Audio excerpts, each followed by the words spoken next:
ఒకప్పుడు బెంగాల్ సంస్కృతి విద్యా పరిశ్రమలకు కేంద్రంగా ఉండేదని కానీ నేడు టీఎంసీ పాలనలో ప్రజలు భయం అభద్రతా వాతావరణంలో జీవించాల్సిన వస్తుందని రక్షణ శాఖ మంత్రి రాజ్నాథ్ సింగ్ అన్నారు. మమతా దీదీ పాలనలో పశ్చిమ బెంగాల్ జబ్బుపడి వెంటిలేటర్ సపోర్ట్ పై ఉందని విమర్శించారు. వామపక్షాలు టీఎంసీ ఈ నెలను హింసతో మలినం చేశారంటూ ధ్వజమెత్తారు.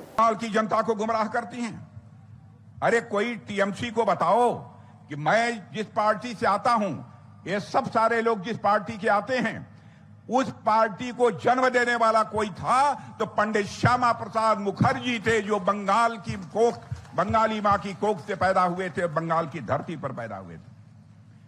और तो और जब 1952 में 1952 में जब चुनाव हुआ था, सारे देश में 3 मेंबर ऑफ पार्लियामेंट चुने गए थे, तो 2 मेंबर ऑफ पार्लियामेंट हमारी पार्टी के यदि कहीं से जीते थे तो वेस्ट बंगाल से जीते थे मेरे बहनों भाइयों।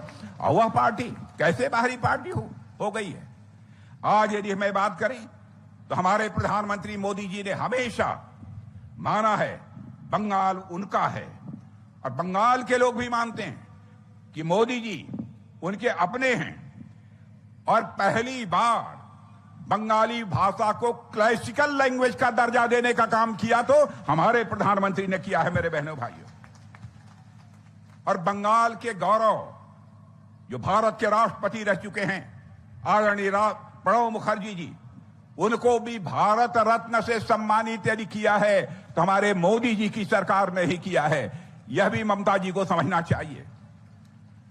मेरे बहनों भाइयों, बंकिम चंद्र जी की विरासत से फिर से लोगों के सामने लाने का काम यदि किसी ने किया है तो हमारी सरकार ने किया है, हमारी पार्टी ने किया है।